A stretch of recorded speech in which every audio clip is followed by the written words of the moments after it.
Khabti Rodati, Sbahar Khalikum, bonjour tout le monde, Ahlan wa sahlan, marhaba bikum, j'espère que vous allez bien, j'espère que vous vous portez bien, j'espère que vous terminez ce mois de juillet avec dans dans les meilleures conditions possibles, un été très difficile, incertain.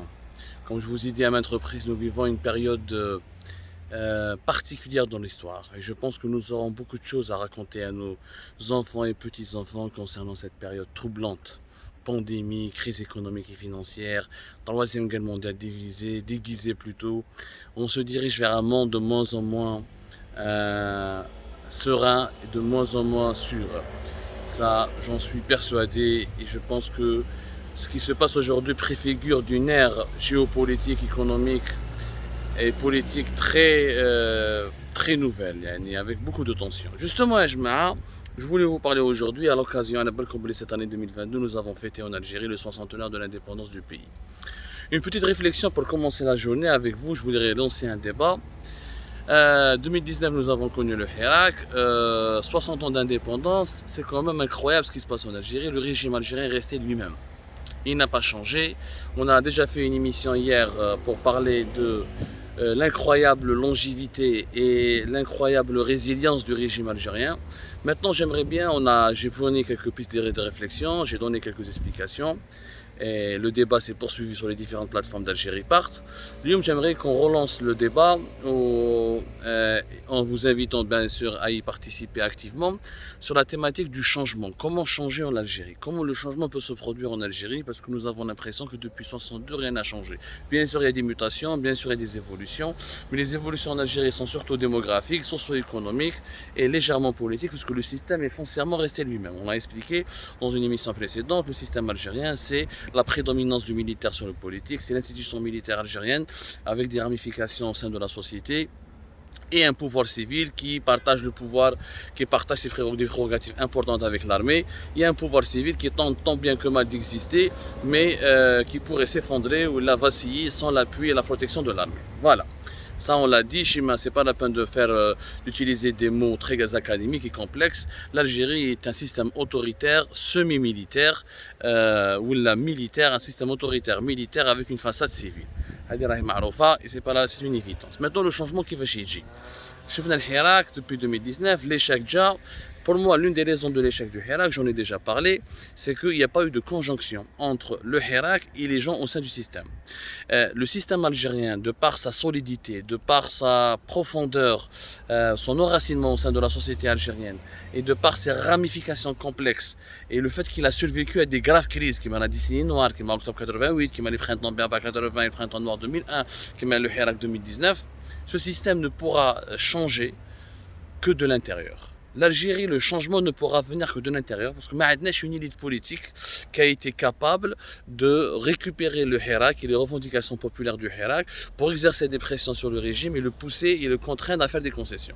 Il faut savoir que le Hirak a été un moment historique en Algérie. C'est le premier mouvement aussi vaste, aussi grand, aussi populaire, aussi mobilisateur. Jamais l'Algérie n'a connu un mouvement avec 13 millions de personnes le même jour dans les rues, chaque semaine, chaque week-end, avec pratiquement les mêmes revendications. Octobre 88, c'était de la casse, c'était de la colère, mais c'était pas des revendications mûres et bien réfléchies, mais c'était de la colère, c'est une explosion de colère. Le Hirak est une explosion de colère, mais aussi avec beaucoup de joie de vivre, avec beaucoup d'espoir, avec une sorte d'esthétisme. L'esthétisme a dévoilé la maturité de la société algérienne. Tous les autres mouvements de contestation, qui les printemps berbères, ont été localisés, limités à une région. Les émeutes de janvier 2011 ont été limitées, ils ont été portés essentiellement par des revendications socio-économiques. Il n'y a que le Hirak Yajma qui a vraiment pu mobiliser tout le peuple algérien avec les mêmes ordres, avec les mêmes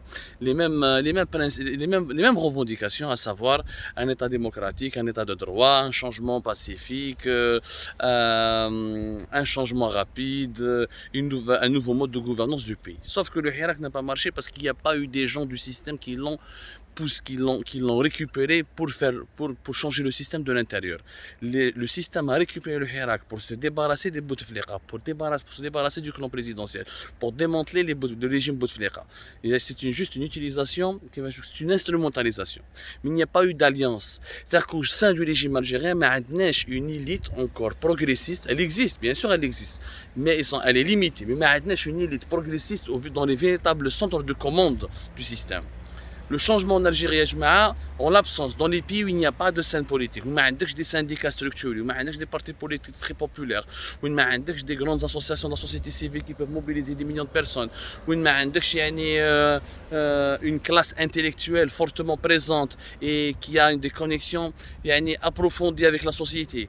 Dans ce cas-là, dans un pays pareil, le changement ne pourra venir que du système, que de l'intérieur du système. Il faut qu'il y ait des leaders au sein de l'armée, au sein du régime algérien, au sein des services de renseignement qui acceptent de développer un projet de changement, un projet de société, un projet politique axé sur le changement. C'est-à-dire qu'il faut qu'il y ait des dirigeants de l'intérieur du système, on va démocratiser un peu le pays, on va rendre la justice un peu plus indépendante, on va faire une économie libérale, on va créer des richesses, on va créer des emplois, on va améliorer le niveau de vie de notre population, on va améliorer on va moderniser notre pays. Si ça ne vient pas de l'intérieur, ça ne peut pas venir d'ailleurs.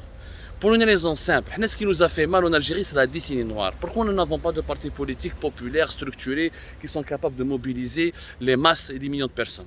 Pourquoi? Parce que le Hirak, c'était le peuple qui a fait le Hirak, ce n'est pas les politiques. Le Hirak, c'est le peuple qui a décidé de sortir et c'est le peuple qui a décidé de ne pas sortir lorsqu'il a vu qu'il était perdant dans ce bras de fer, quand il a vu qu'il n'avait pas suffisamment d'atouts à faire valoir dans un bras de fer face à l'armée ou face au pouvoir algérien, qui est essentiellement, encore une fois, militaire.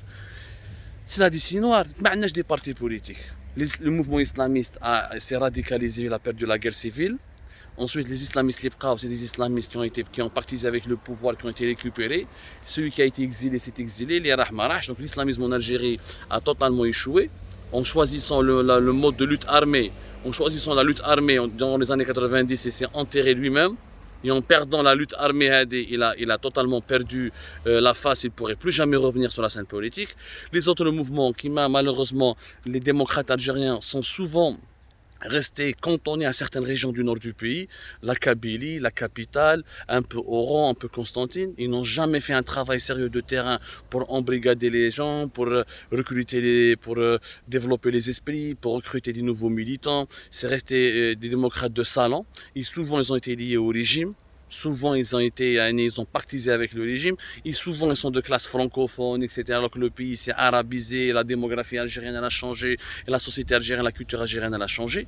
Donc, où je parle les autres partis politiques, ni gauche ni droite, des syndicats, l'UGTA, regarde, c'est les conséquences de la décennie noire. Le nombre de personnes qui sont mortes, le nombre de professeurs assassinés, le nombre de journalistes assassinés, le nombre d'intellectuels qui se sont exilés, le nombre de partis politiques qui ont été étouffés, les violences de la décennie noire ont empêché l'Algérie de renouveler sa classe politique, de renouveler sa classe intellectuelle, d'aller vers une nouvelle élite politique ou la financière ou la économique ou la socio-culturelle. Les années Bouteflika, la rente, les Algériens à la sortie d'une guerre civile ne voulaient juste que vivre, se défouler, retrouver leur joie de vie, retrouver les moments, retrouver leur pays, retrouver leurs proches. Donc pendant la décennie Bouteflika, on a juste voulu dépasser le traumatisme des années 90. Et malheureusement, lorsque la crise de succession de Bouteflika s'est posée, il n'y a pas eu de classe politique, pas d'intellectuels, pas de leadership au niveau des syndical.